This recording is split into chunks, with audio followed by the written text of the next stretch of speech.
हमारे शहर और देश दुनिया की ताज़ा तरीन खबरों के लिए और लेटेस्ट अपडेटेड न्यूज़ के लिए हमारे चैनल उल्लास विकास को यूट्यूब पर सब्सक्राइब करें और बेल आइकन को भी दबाएं।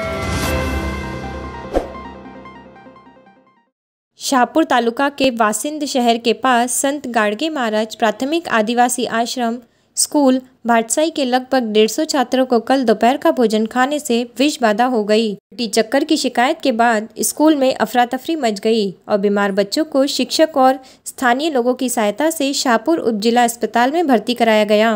150 से अधिक छात्रों की हालत अब खतरे से बाहर बताई जा रही है।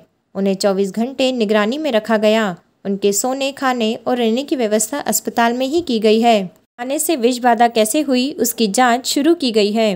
ब्युरो रिपोर्ट, वाशिंद, उल्हास विकास। जशी आम्हाला माहिती मिळाली या संदर्भात, आमच्या वाशिंद PHC अंतर्गत ही आश्रमशाळेत असते, तर आम्ही लगेच काही मुलांना तिथे उपजिल्हा रुग्णालयामध्ये रेफर करण्यात आलं होतं। आम्ही तिथे भेट दिली असता मुलं स्टेबल होते। 60 ते 68 मुलं तिथे ॲडमिट केलेले होते। काही जणांना उलटी, प्रत्यक्षात उलट्या नव्हत्या पण उलटीसारखे वाटणे आणि काही जणांना पोटात दुखणे अशी लक्षणे होती आणि काही जण घाबरलेले होते आणि घाबरलेले असल्यामुळे त्यांना ती जास्त लक्षणं दिसत होती, पण ते सगळे स्टेबल होते। त्यांना तिथे प्रथम उपचार देण्यात आला, IV लावण्यात आली, इंजेक्शन्स वगैरे देण्यात आले। त्यानंतर मग आम्ही आश्रमशाळेमध्ये चौकशीसाठी आले असता म्हणजे त्यांना जेवणामध्ये काय देण्यात आलं आम्ही चौकशी केली। पाण्याचे सॅम्पल्स घेतले, OT टेस्ट आपण करत असतो, OT टेस्टसाठी सॅम्पल घेतले आणि जेवणाचे सुद्धा आपण सॅम्पल घेतले। आता चौकशी सुरू आहे, म्हणजे आपण सॅम्पल घेऊन वर FDAला तपासणीसाठी पाठवतो आहे।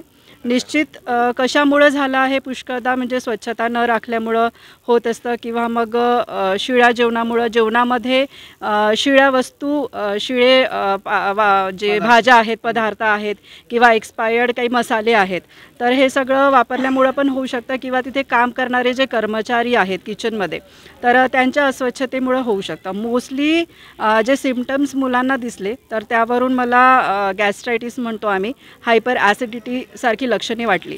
तर अद्याप चौकशी सुरू आहे, नेमकं कारण काय आहे ते अजून कळालेलं नाही आहे। पथक कार्यरत आहे, आश्रमशाळा पथक जे आहे, RBSK पथक आहे, आपलं जे प्राथमिक आरोग्य केंद्राचं पथक आहे, सर्व जण इथे कार्यरत आहेत। तेच मी म्हणते आहे की मोस्टली ही विषबाधा नाही आहे, ते हायपर ॲसिडिटी असू शकतं, मसाले जे वापरण्यात आले त्यामुळं होऊ शकतं। बघूया आपण चौकशी पश्चात ते आपल्याला कळेल। उल्लास विकास को यूट्यूब पर सब्सक्राइब करें और बेल आइकन को भी दबाएं।